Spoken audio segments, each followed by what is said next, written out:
Okay, over the past month I've been fishing with two patterns, and both patterns have been pretty consistent. The first one is the Hayscastle Black and Blue, the boys refer to as the Hays B&B, and the second is an olive pearl nymph, which we've been working with over the past 4 or 5 months. Okay, so the Hays B&B has been on the water now for 12 months and it's been really successful. But it's not what you're looking at, it's how it's tied. It's the lead work that's underneath, which keeps it in the upright position all the time. And its hook rate is far more successful. And this is best fished on an intermediate line. Now we've been unsuccessful in trying to find anybody that can tie these flies to the quantities required. But if you're interested in finding out more about how to tie these flies, check out this video here on the channel. And now for the olive pearly nymph. Now this pattern has really worked well over the last few months. We've been tweaking it, trying different things, hackles on, hackles off, tails on, tails off. But we've ended up with this, and it's dead simple. All I've got is the olive cock hackle for a tail, light olive tying thread for the body, fine copper wire, body stretch for the thorax, and a uni-miler pearl. All we got then is probably a few fibres of cock hackle. That's no more than, say, in between 6 and 8 fibres. It's very sparse, and mainly on a size 14 and down. And this pattern then fished on a floating line with as long a tippet as you can manage, and the retrieve for this is virtually anything. We're fishing it static, a steady figure of 8, fast figure of 8, stripping it, but it really does work well. But what we're finding most of all with this pattern is, due to its size, its sparseness, and it's almost bug-like in the water, is that we're picking up a lot more resident fish. And due to its lux, you can have confidence in fishing it static. Okay, so the water I'm fishing is Hayscastle, and what you'll notice at this water is spring fed, and the water is crystal clear all the time. So tricking some of the resident fish in these waters can be a bit more difficult. It was last stocked about 2.5 weeks ago, and what I'm fishing with is the pearly nymph on the floating line with a 15-foot tippet. What you'll notice is we often target the water several weeks following a stocking. And this gives us a better understanding of the pattern that we're using. Whereas if we were to target the water within days of the stock going in, as we know, there's going to be a huge amount of patterns that would pull these fish. These fish are still learning what food is. So for us, it's more of a sense of achievement rather than numbers. Okay, for most of the time whenever I start, I'll always check the marginal areas first. This is just by putting a few rod lengths out, let it sit, and using the rod tip to drag it in. This is a bit much like fishing the hang. Rather than standing on the bank and hoofing the line out into the middle and spooking the fish with line flash, and also sending the fish further out into the lake. Checking out those marginal areas first can certainly be rewarding. Oh, just missed that one. Got him. That fish took at about 2 rod lengths out, and because I was fishing the hang, I was able to cover the fish very quickly. The lack jumped out, virtually come straight up out of the water after that fly. Bringing him down here, just subsurface is a hell of a lot of weed down there. Bringing it down here, it's clear.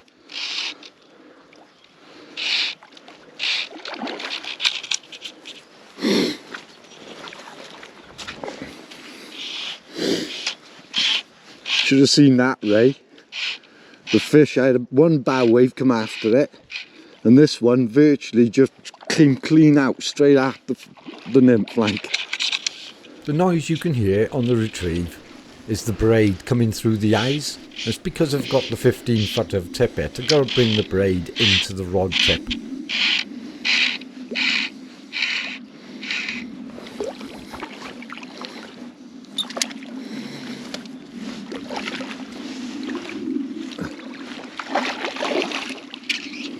Whoa, big jump again.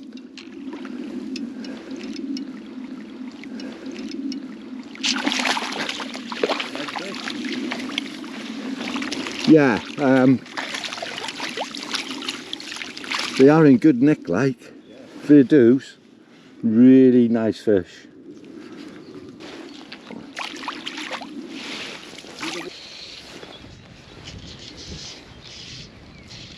I'm still fishing pretty close in. I'm covering all of this area before I end up putting a bigger cast out. It's pointless stripping loads of line and casting way out there when you haven't covered the marginal areas first.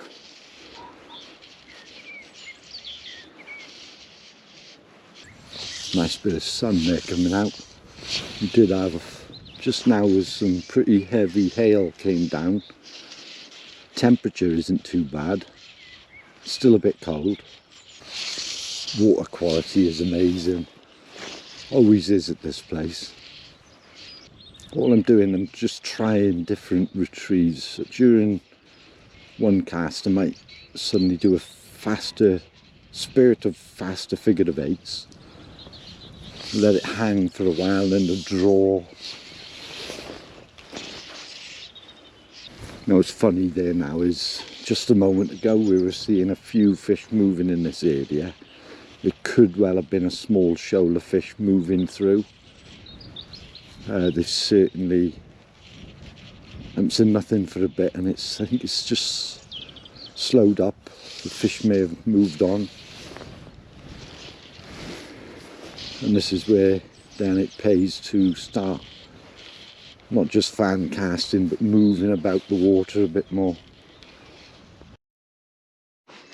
Okay, what I'm going to do is start working my way up, go up the water, see if I can locate a few more fish further up. Oh no, I forgot about the damn tree. Got to get that back.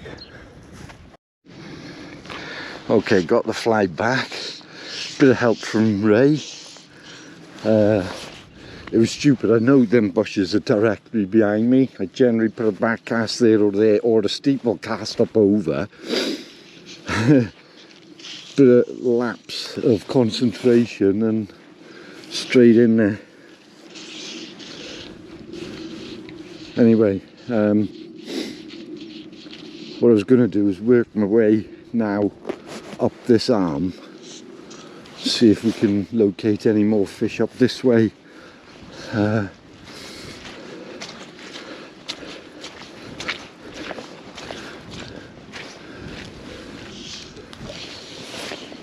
Put a few casts out on the way.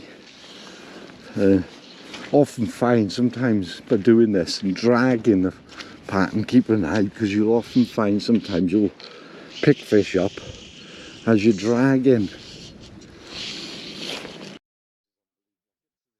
Okay, so I've just spent the last hour working my way up onto the other arm and a bit onto this side, and I've not had a single touch, not moved a fish at all. Now there's plenty of fish in here, it's just that they can be at times very difficult. But not only that, the GoPro has decided to start playing up again. I've had problems with the GoPro for several months, but it's just got a whole lot worse. Now what we realise is we think it's more down to the batteries. So I've got to get myself some more batteries. So I did get over to the cabin, thought to bring the other camera out on the tripod and set that up. Now I was a bit unsure about doing this because the wind seems to be picking up, and a camera like that on a tripod in gusty wind isn't really a great idea. But I had little option. If I wanted to get some footage, I got to have a camera. And as soon as I switched it on, the first thing that it said, exhausted battery. But I can't be bothered now to go back to the cabin to get another battery. Now when I arrived here, the fishing looked good. There was fish moving all around the water. But by the time I'd gone down to get the other camera and bring it back up, they'd obviously moved on. So all I can do now is hope that the GoPro is going to continue running without fault with this new recharged battery. Again, I'm moving through the water a little bit quick. I'm varying everything as I go, the retrieve. This Ray there earlier, he was down the bottom there and he was fishing with a really steady retrieve, and he said he was getting a few very little bumps, and I says, well, if you try varying that retriever, in other words, you're getting these bumps all the time, sometimes tease the fish. If you're doing a steady and little bumps, let it static for a while and then do a good, not too fast as draw, but a sudden movement with them fish in that area, and suddenly that sudden bit of movement from static is what will normally get them to take.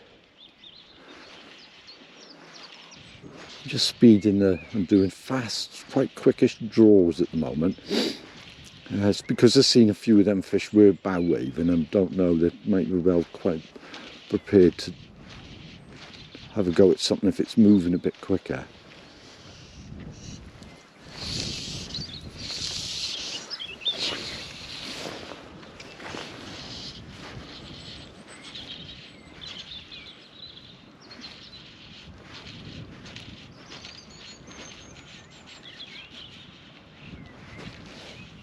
There.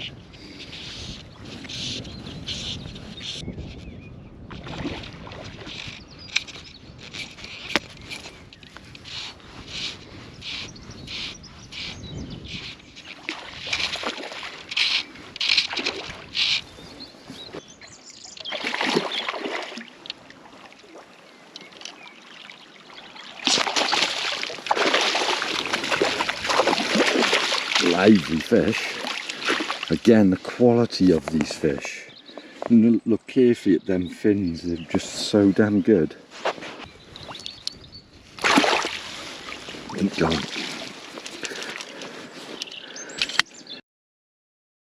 Okay, what I'm going to do is work my way round onto the island. I can cover a good bit more water. The angle, obviously, with wind, there's a few benefits there. But it goes to show how much rain we've been having. The ground is saturated. It is just unbelievable. Now you might be thinking, hang on a minute, you're just covering the same water, but the only difference is you're on the opposite bank. Now the thing is, by presenting a pattern at a different angle can actually improve the fishing. What I'm doing again there, I'm just dragging it, short cast, dragging it in. Any fish sees the fly, it's just keeping fishing those closer quarters before I start going too far out. A lot slower this time.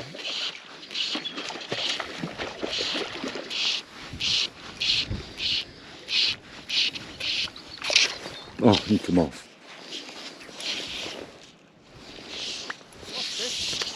Lost it, yeah. Ray over there now, he's got a good fish on. He was just saying there's a 4 pound plus fish. There's been a good few of the bigger 5 pounders and plus being caught on this water over the last few weeks. We've seen 1 or 2 of the really big fish in here as well, but one of the boys did hook a good fish in that other arm, and he lost it at the net. He reckoned that was probably getting closer to double. Ray was just saying now it was a blue. So blue of that size is going to be quite nice. Seems like the fish have definitely switched off or gone down. I must have had about 30 casts now and have not had a single touch. Not seen a single fish move. So what I might do is just have a bit of a break. I'd probably consider putting the intermediate out, put the Hays B&B on. Probably by the time I've done all of that, the fish will have come up again. Just as I was going to give it up, I've seen a couple of fish moving out there. So I cover them. Seen a couple of bow waves came after the fly and then it hit it.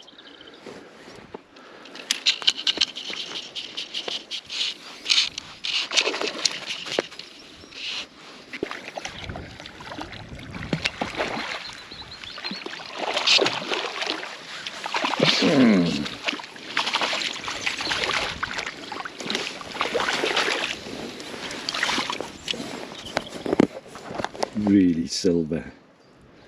Pretty fish. Oh, look at me, another one. Oh, he come off. That was a good fish too. Look at me. Okay, I'm almost out of battery, so I'll knock that on the head and get a cup of tea. Okay, so that bit of a tea break actually turned out to be a bit of a longer tea break. I was having a chat with Ray. He's now left and it leaves me the water to myself. But as you can see, the wind has picked up. It's getting a bit more overcast, but I've headed out on the water with the intermediate. It's the Aqua 2 from Rio, and I've got the Hays B&B on. And it wasn't long before I get my first knock. And not long after that, I had the first fish. But not realising the camera had switched off.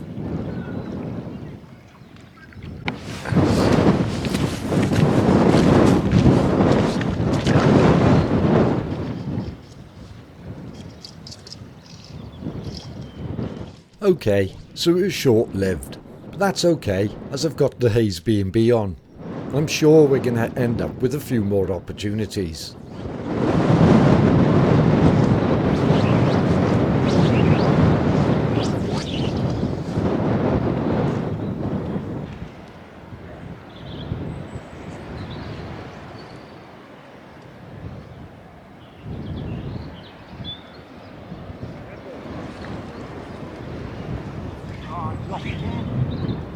Okay, so I've been fishing with the floating line. Now on the floating line, what I've got is about a 15 foot of tippet to one single small nymph. And the idea is keeping it higher in the water and generally moving it a bit quicker.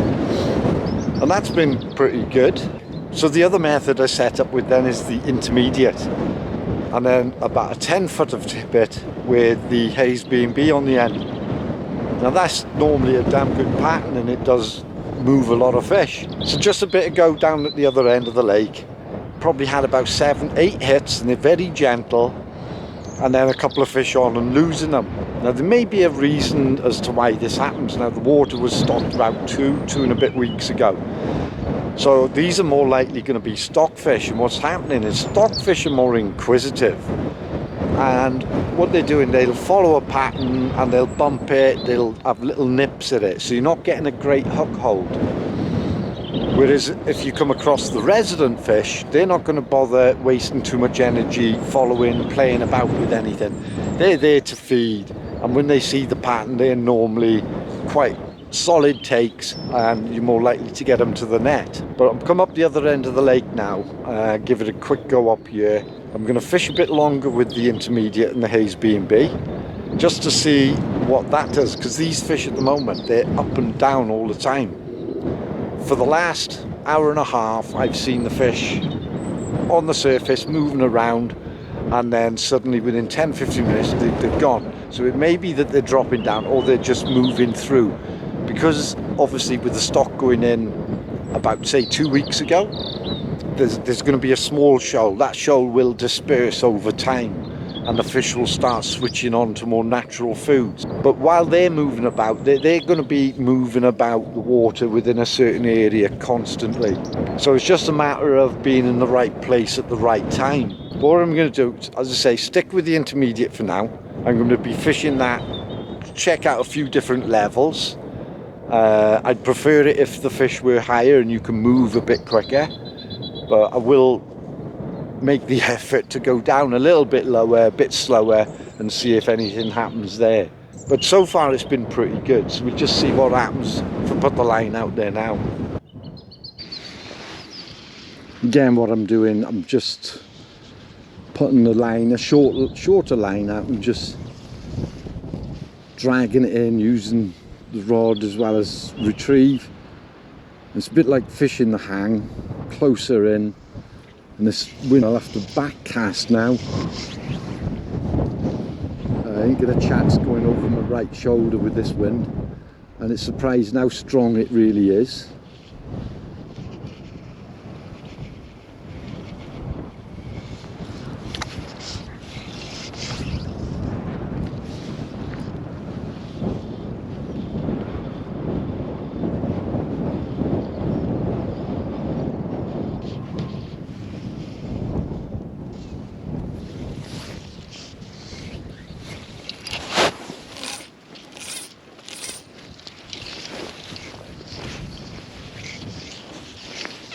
There. Oh, come on. Just snap me.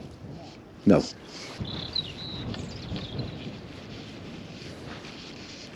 Yeah.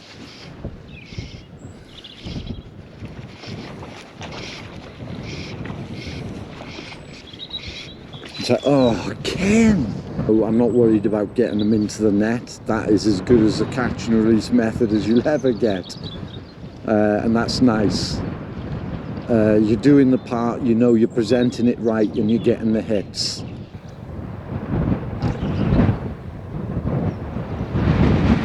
Shit, that's the camera going down. Okay, so the camera is now out of action, and it couldn't have landed in the worst possible place. With so much water on the ground, it was as muddy as you like. So mud and water don't really work well for a camera like this. Now you may be thinking, what bad luck. Well, to me at the moment, that's water off a duck's back. My luck lately has been a hell of a lot worse than that. Fish. Let's see if this one stays on.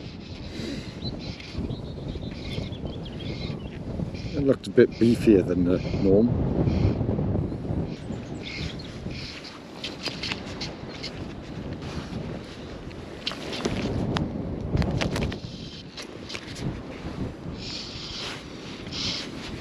You don't have to scrap these things, it's so active, so fast and strong.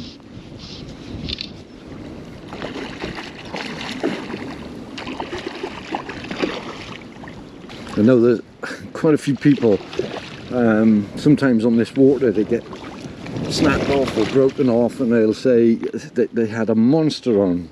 That's not a bad fish, again, full finned. Yeah, and they'll say that they've just lost a bloody huge fish, and more often than not it'll be something like this and it's just smashed them. It's just a really strong fish. Well, that's good getting one to the net with this. I was beginning to wonder if there was something wrong with it. Camera that I rely on most is not working. I can't seem to shut it up. The lens is stuck. So I'm hoping I can repair that. It's not a cheap camera. But apart from that, the fishing both on the small stuff and the lure was pretty good. I didn't get as many to the net on the lure, but they were certainly hitting it, and as I say, that's what matters. I'm not worried about getting them to the net, but yeah, it's been good fishing and I've enjoyed it. It's a nice couple of hours just to get out. I haven't done much for a while. Not sure when I'm back out again. Actually, we'll be working away from home for a while. Picked up a little job in Portugal, so hopefully as soon as I get back from that we'll sort another video. I have got one that I was meant to be doing, but can't get my head around it. With 7 days of garden fruit, and it was difficult fishing, but it was good. We've thoroughly enjoyed it, but I hope you enjoyed this video. Until the next video, take care, look after yourselves, and I'll see you soon.